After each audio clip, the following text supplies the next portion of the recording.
Heavens. Hi, Mary Jo.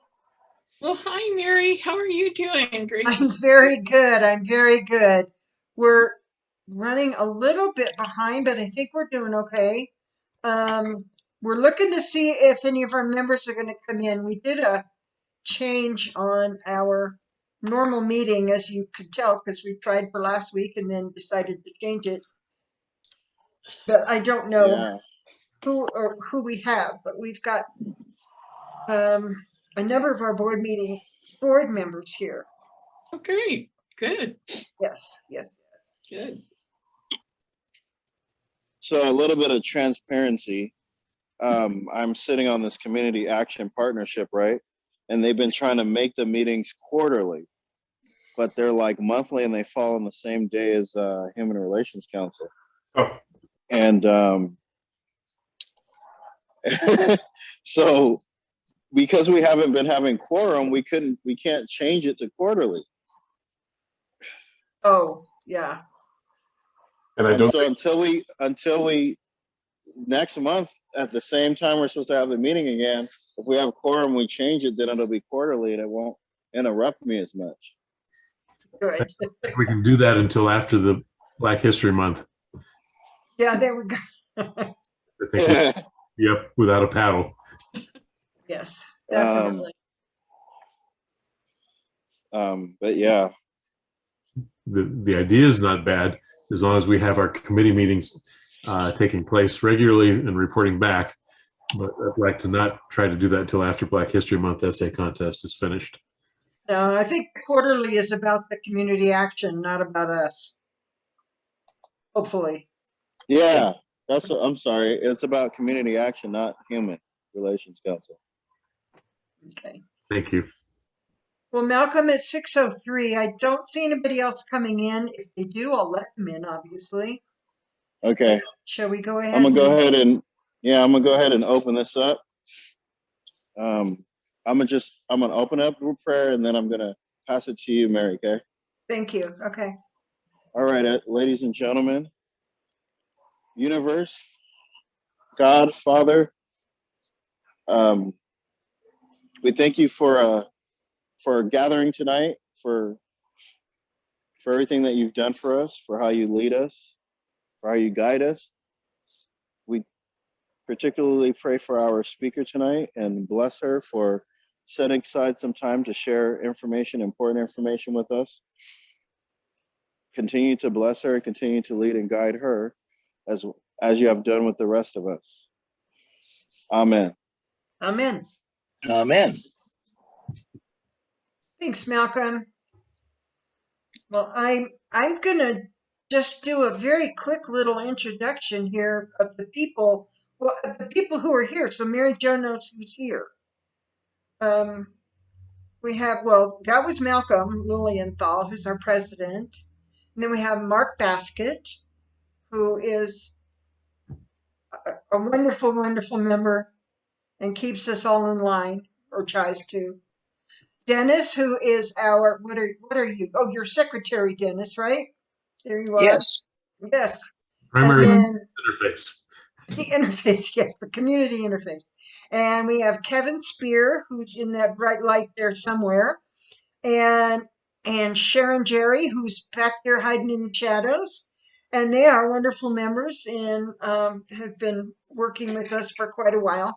And then I've been with Human Relations for a bazillion years, and I'm the treasurer, the current treasurer. So, just to introduce all of you to Mary Jo. Mary Jo's the executive director of California Family Life Center, and she's worked there for 29 years. She's a graduate of La Sierra University and advocates concerning issues affecting at-risk children, youth, and families. And her experience includes being actively involved in creating opportunities for economic, social, and community development. And as the executive director, she oversees CFLC's foster family and adoption program, the short-term residential treatment program, Kin Care, Workforce Innovation Opportunity Act youth programs, Riverside County Youth Build, and the Safe Care Program to assist vulnerable children, youths, and families. She's a board member for Riverside County Workforce Development Board and the collaborative chair for the Riverside County Office of Education Perkins Career Technical Committee and Riverside County Transportation Commission Citizens and Specialized Transit Advisory Committee. Now, as I said, I've known Mary Jo for a lot of those years, those 29 years.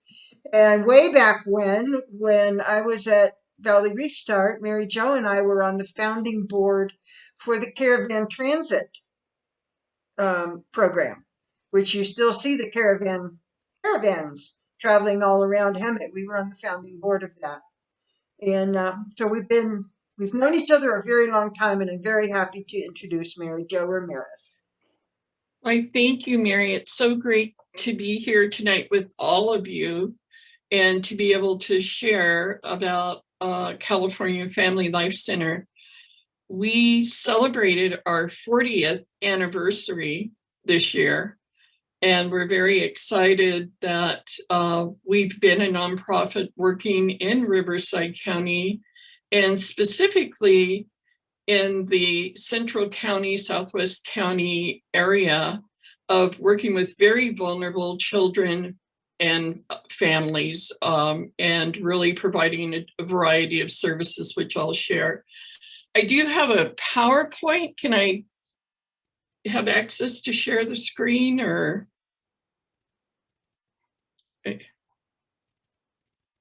I think you're on mute. Yes, I am. Okay, you can share. Okay. Okay. Here we go. Let's see, share. There we go. Perfect. All right, and let me get this slideshow. Start from start. Okay. There we go. So as you can see, we are looking to inspire hope, trust, and possibilities for brighter futures. We are a CARF accredited agency, which we're very proud to say we go through accreditation every 3 years. And we just this last September completed that accreditation, and we're again granted accreditation, which is very important to the work we do. There I am.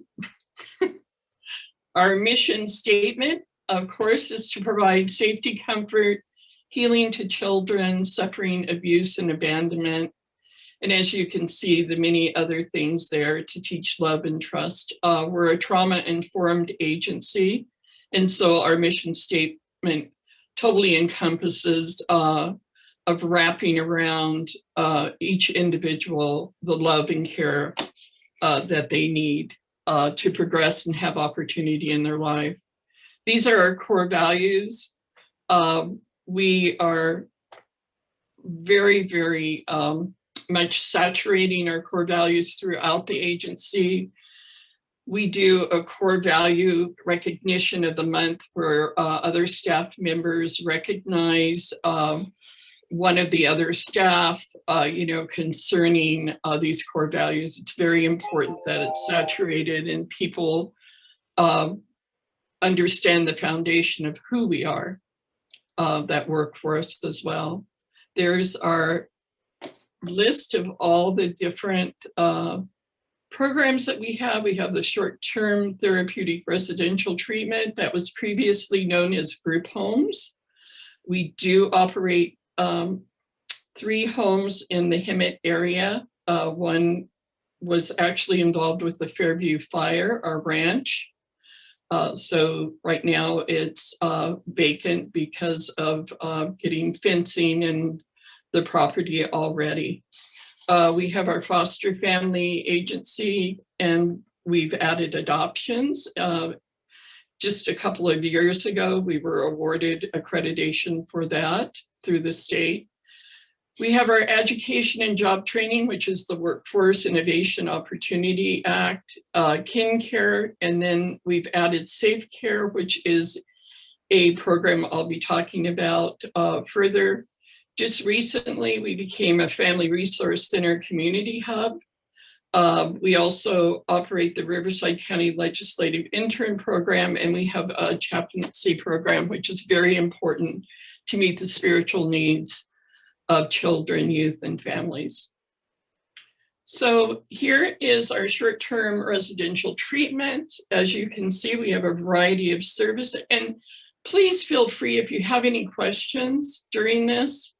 I'm more of an interactive person than presentation person, but so stop me and just say, hey, what about this? Or tell me more. Please do that. Can I interrupt you? Sure. Can you talk more about your accreditation? Like, what does that entail for CFLC? So the CARF accreditation is through an international accreditation. We're required by the state of California because of the operations that we have, which is our short-term residential therapeutic homes, as well as our foster family resource and adoption, to be accredited by an accrediting body. They actually come in for a week, they stay, they go through all of the continuous quality improvement, our data. They visit all the sites to make sure that it's hitting all of the standards that they require, that we're working towards with all of the program elements that we have. So it's the Commission of Rehabilitation, Commission of Accreditation for Rehabilitation Facilities. That's where CARF, C-A-R-F, comes from. So we have had people from Canada as well as different states. They're usually represent, they may be therapists that are coming, licensed clinical social workers. We, this time, because we have our mental health program and we have a requirement of having nurse, on staff. So we actually had a nurse that came out during the accreditation process as well. Okay. That was good. Thank you. Yeah. Copy. So, yeah, there's a lot going on with us. So the mental health services is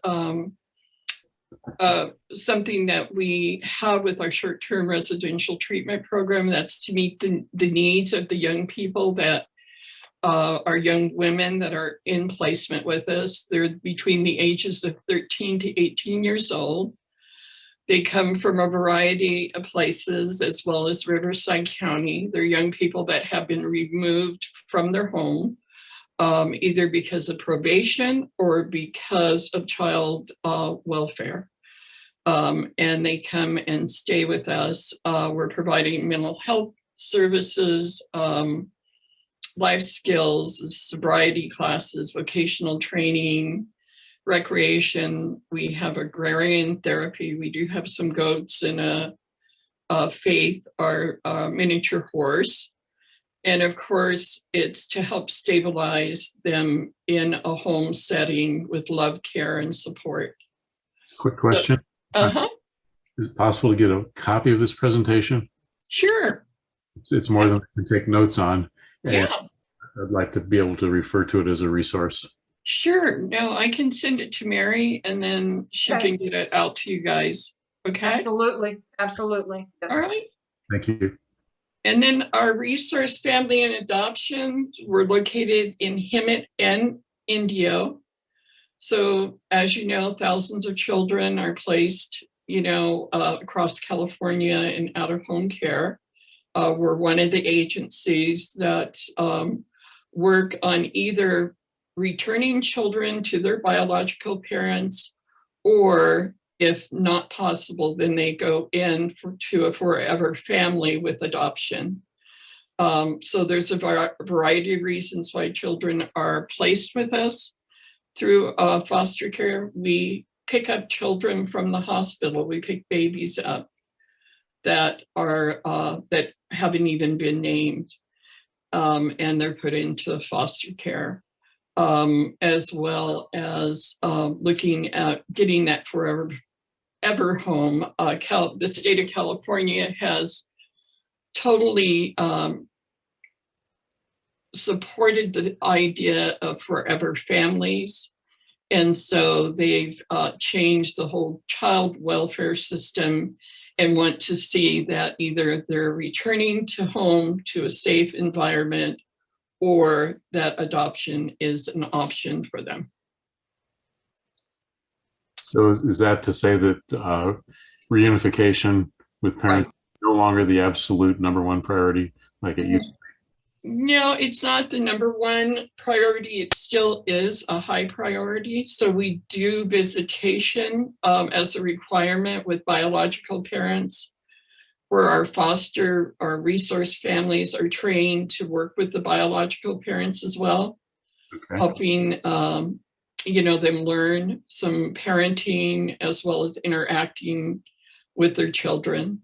So it's about the family. If we keep the family strong, if we keep them stable, we keep children safe. We don't want to have the children coming in because of neglect and abuse and abandonment and all the issues that we face. So along with that is the Kin Care program. We've had this in partnership with the Riverside County Department of Social Services. We're one of the very few programs. Well, we're the only one really in Riverside County that does the relatives, raising the relative children. We work with guardianship. We have parenting workshops. We also assist on adoption if necessary.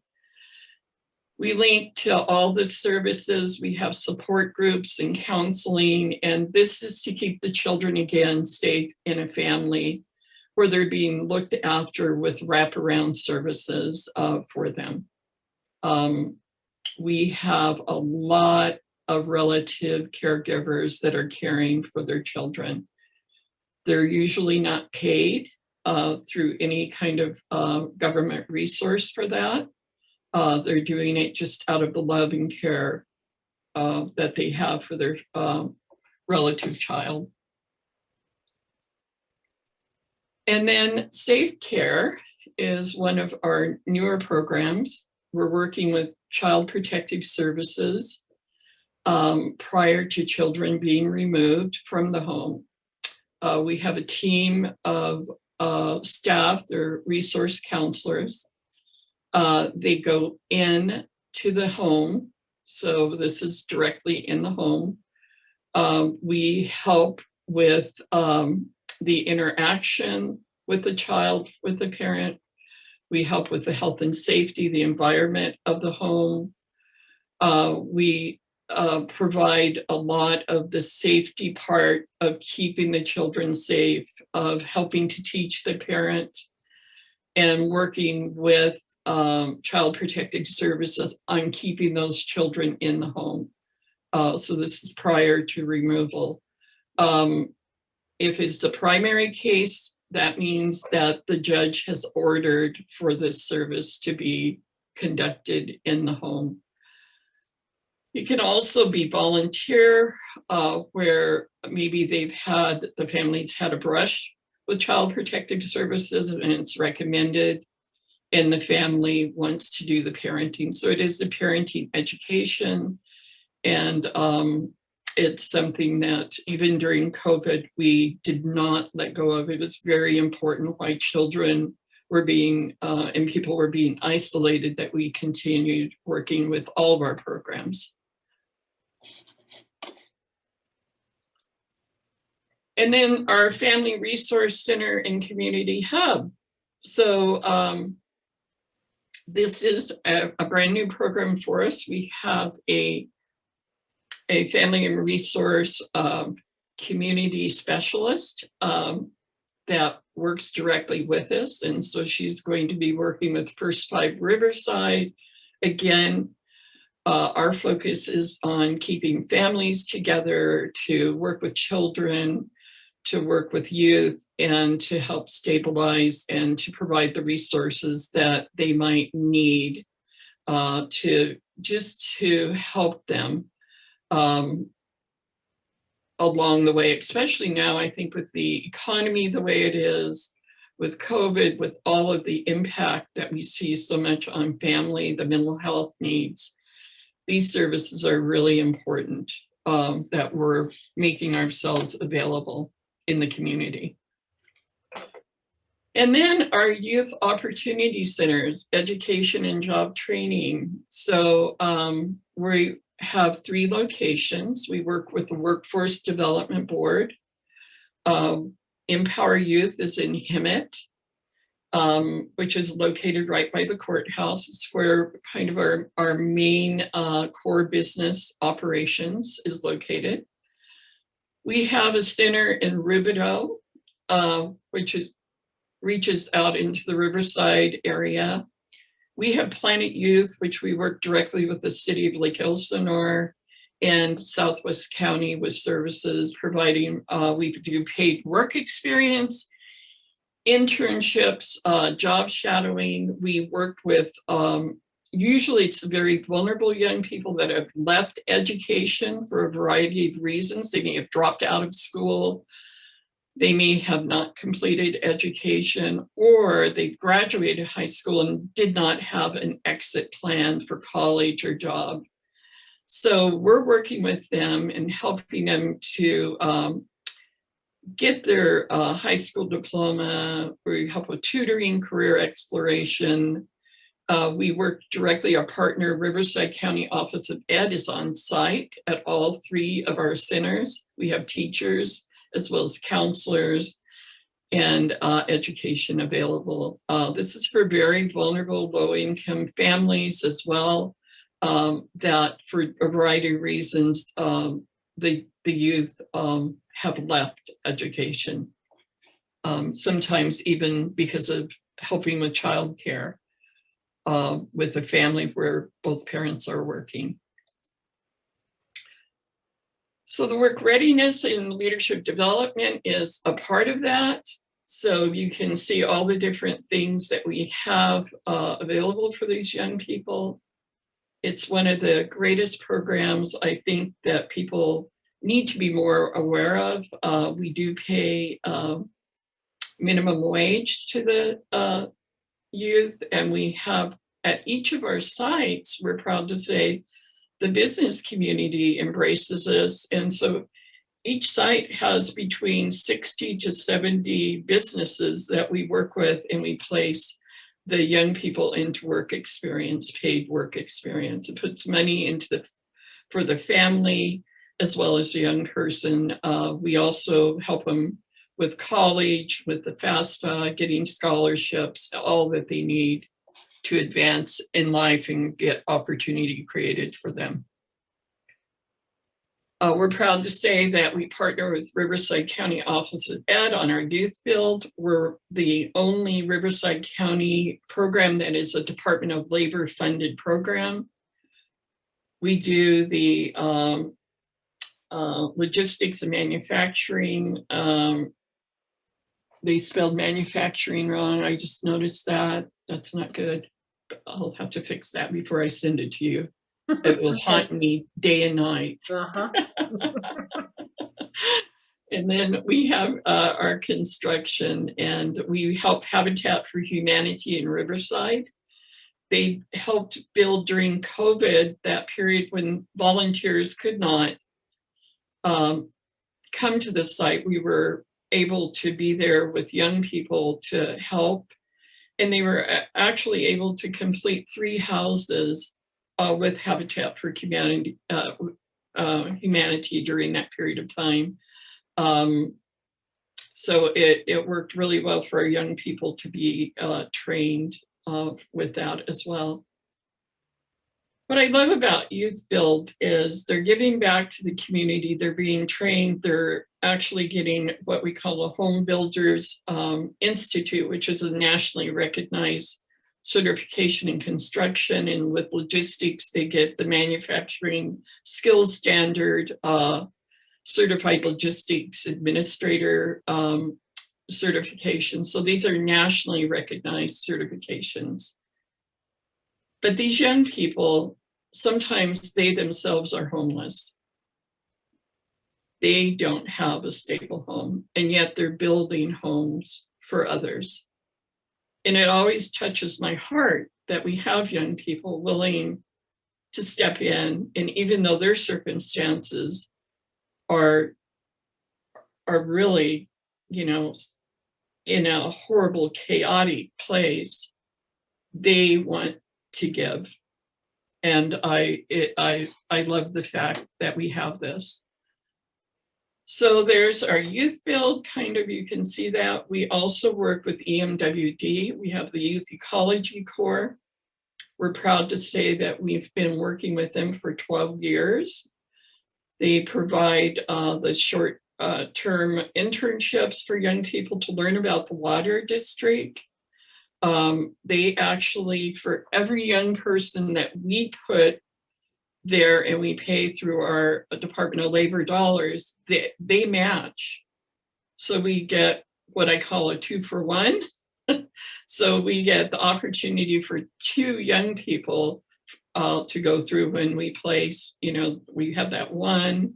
So for example, I have 6 young people, they're matching those 6. So I have 12 young people for the opportunities.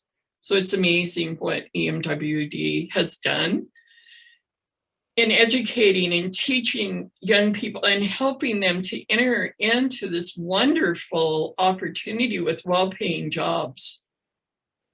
Here's some of our staff. We do a leadership camp. That's that one where you see them kind of doing the either balloon toss or tug of war. So we're interacting and working with our young people.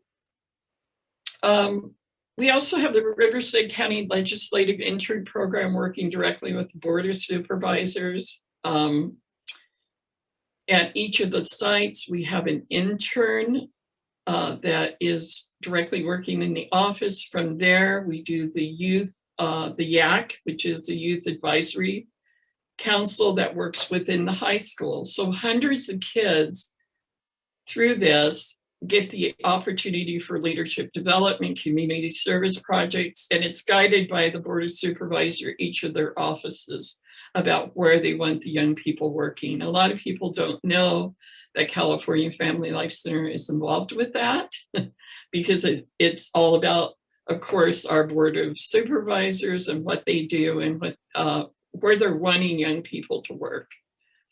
But I'm proud to say that we're overseeing that program and helping young people across our county to develop the leadership development. So important to us is our chaplaincy.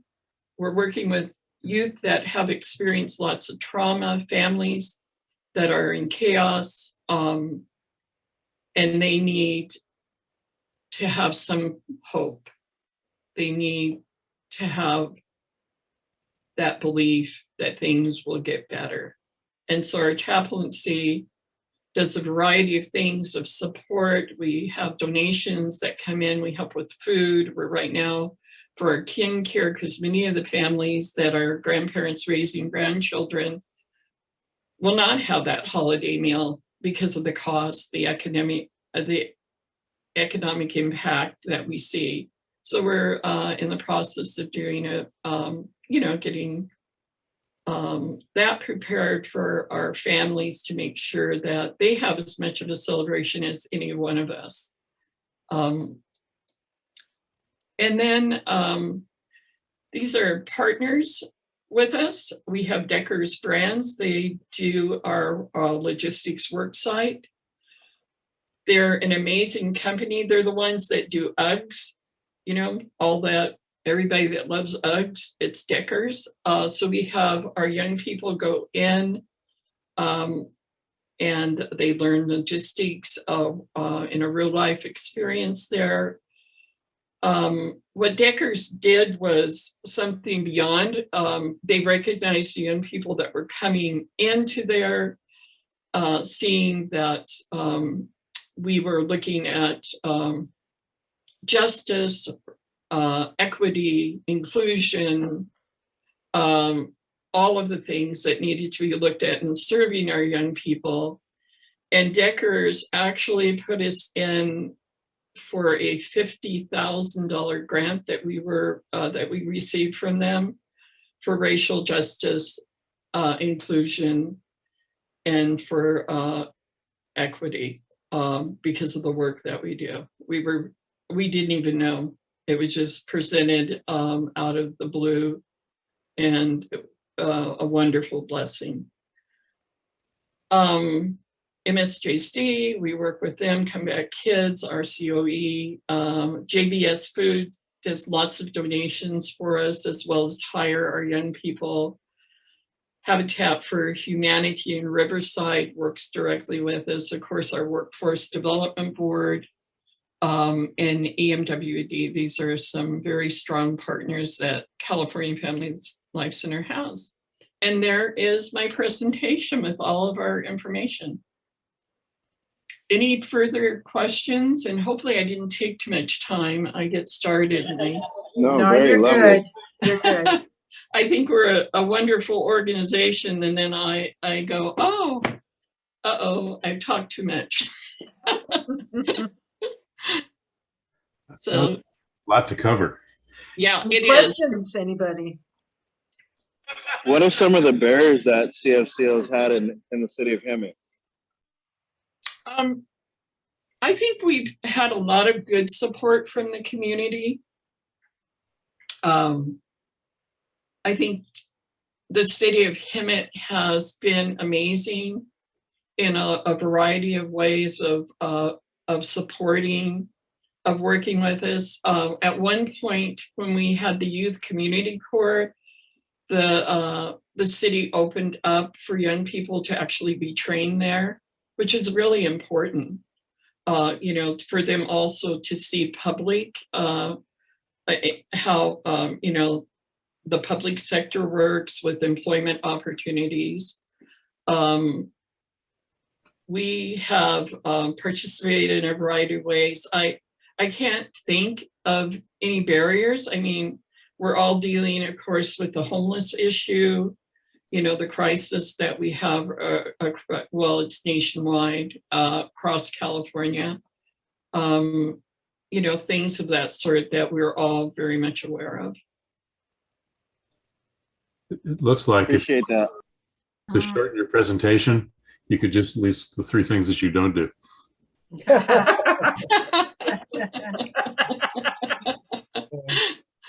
Hey, could I ask a short question?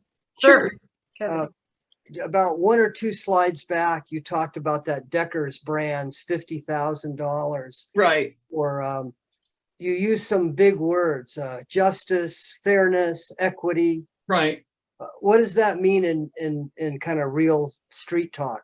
I think because when you're looking at employment for young people, people forget that our youth today have been through a lot of interruptions in their life. We had the great, recession, which delayed young people entering the workplace. And then we had, high unemployment for youth. Usually it's always double what the adult unemployment rate is, if not tripled. And then our youth of color get left out and they get left behind. And so it's important that the equity part of leveling the playing field, of giving them as much opportunity as we can. And so with the trainings, the education, connecting to college, the different things that we're able to provide, help them to enter to where you can see the inclusion. We work with what I didn't mention in this slide, and I noticed we had it, we also have a program called STEPS, which we work directly with the Department of Rehab, and it's with youth with disabilities. And those youth need to be included. They need to be included in the workforce. They have talents and skills and abilities. And so we're there to help launch them and to get them connected. So that's what Deckers recognized. And that looks like services to marginalized groups and different ethnic groups. That's what it looks like, right? Right. Okay. You're exactly right. So that's what we do. I'm going to stop the share. There we go. So those are the things when I'm saying those, they have big meaning because it has big impact on people's lives. And so we want to make sure that when we're providing services, that we're keeping that in the forefront in our minds as we're working with families and the different, being culturally sensitive to what's going on with families, keeping that awareness, inclusion, all of that is very, very much important to us. Thank you. Okay. Thank you. Do we have other questions? Felicity, did you have anything? Felicity came in after we had started. Hi, Felicity. I'm sorry, I had engagements. It's just That's one okay. of those days. My apologies. Did you have any questions? No. Actually, everything was covered, and my hat's off to you, and God bless you. Thank you. Thank you. Dennis, do you have any questions? You're muted. You're muted, Dennis. There you go. I was asked the question that Malcolm asked about qualifications, and I thought it was answered very well, but I thought it was a very interesting presentation. I learned a lot. Oh, good. We Thanks. do a lot. We're out here. We try to stay under the radar just because we're busy with the work and to protect our families as well. Our children. We don't, although we're more on social media than ever before, because I guess that's what you're supposed to do. Well, I would like to add one point, which is that to the extent that you're having events that you want to promote, make sure you send a notice into Hemet News or Eddie George or me or Lori, and we'll make sure we get it posted in this, and we can even run it more than once if you send it to us 2 weeks in advance. Great. And also interfaith, yeah. Yeah, definitely. The Interfaith Council. I'll send all that to Mary. We have our chaplain is Zach Bell. Oh, okay. And so I can have him in contact with you. He's a wonderful young man that is just fabulous with all that he does. So, yeah. I'll be happy to share that information with the board. Great. Well, Mary Jo, thank you so much for being here this evening. Yeah, the presentation was great. CFLC has been close to my heart for a lot of years, and you too. So I'm very glad you were here this evening. Yeah, and I appreciate you over the years, Mary. You've always been always fighting and helping those individuals that didn't have a voice. And so I've always admired you for that. You're an amazing person. Thank you. Well, that's really awesome to hear. So thank you, all of you guys, for taking time and listening to me going on and on. No, you did perfectly. Wow, Perfect time. very good information. Okay. All right. Good night. Good night, Mary Jo. Good night. Okay. Bye. Thanks again. Bye. Bye-bye.